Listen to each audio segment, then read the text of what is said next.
Sahabat-sahabat Kristus, suatu sukacita besar di surga kita dapat berjumpa dalam saat teduh hari ini.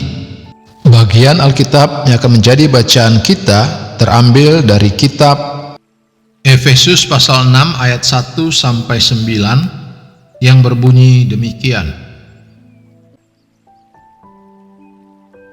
Efesus pasal 6. Taat dan kasih. Hai anak-anak, taatilah orang tuamu di dalam Tuhan, karena haruslah demikian. Hormatilah ayahmu dan ibumu. Ini adalah suatu perintah yang penting, seperti yang nyata dari janji ini, supaya kamu berbahagia dan panjang umurmu di bumi.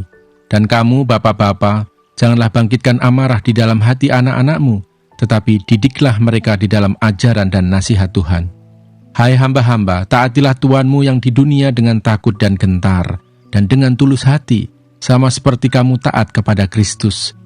Jangan hanya di hadapan mereka saja untuk menyenangkan hati orang, tetapi sebagai hamba-hamba Kristus yang dengan segenap hati melakukan kehendak Allah dan yang dengan rela menjalankan pelayanannya seperti orang-orang yang melayani Tuhan dan bukan manusia. Kamu tahu bahwa setiap orang, baik hamba maupun orang merdeka, kalau ia telah berbuat sesuatu yang baik, ia akan menerima balasannya dari Tuhan. Dan kamu, tuan-tuan, perbuatlah demikian juga terhadap mereka, dan jauhkanlah ancaman. Ingatlah bahwa Tuhan mereka dan Tuhan kamu ada di sorga, dan ia tidak memandang muka. Perlengkapan rohani. Sahabat-sahabat Kristus, ayat hafalan yang akan menjadi perenungan khusus kita hari ini terambil dari kitab Efesus pasal 6 ayat 7 dalam terjemahan bahasa Indonesia sehari-hari yang berbunyi, pekerjaan yang kalian lakukan sebagai hamba itu hendaklah kalian kerjakan dengan hati yang gembira, seolah-olah Tuhanlah yang kalian layani dan bukan hanya manusia.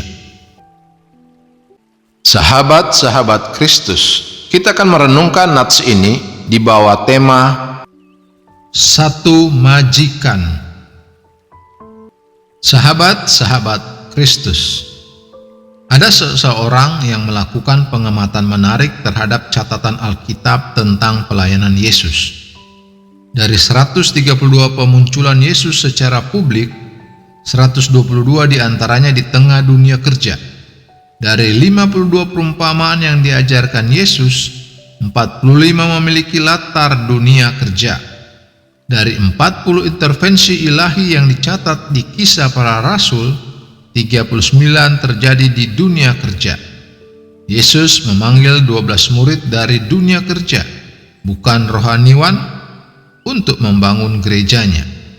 Sahabat-sahabat Kristus, sejak awal mula penciptaan hingga langit dan bumi yang baru, kisah-kisah Alkitab memberikan perhatian yang besar pada dunia kerja. Dalam surat Paulus yang sedang kita renungkan dan dalam surat-suratnya yang lain, pengajaran yang disampaikannya kerap diikuti penerapan dalam dunia kerja. Diingatkan kepada hamba-hamba dan tuan-tuan, sama-sama mempunyai satu majikan, yaitu Tuhan. Ayat 9. Konsekuensinya, kita melayani dengan ketulusan dan dengan segenap hati, dengan ketaatan pada kehendaknya. Ayat 5-6, dengan pengharapan akan penghargaan darinya. Ayat 8. Perlu diperhatikan bahwa di sini Paulus tidak sedang berbicara tentang aktivitas gereja, melainkan tentang pekerjaan sehari-hari. Sahabat-sahabat Kristus, setiap pekerjaan bisa menjadi satu ibadah rohani jika kita melakukannya bagi Tuhan. Sebaliknya, setiap pelayanan bisa menjadi suatu kegiatan sekuler jika kita tidak melakukannya bagi Tuhan. Di tengah kesibukan dan tantangan dalam pekerjaan Anda hari ini, ambillah waktu sejenak untuk menyelidiki hati. Untuk siapakah saya melakukan semuanya ini? Kehendak siapakah yang sedang saya layani? Sahabat-sahabat Kristus, ingatlah, ketika memasuki tempat kerja, kita memasuki ladang pelayanan. Terpujilah Kristus, haleluya. Tuhan memberkati dan menyertai kita semua. Amin.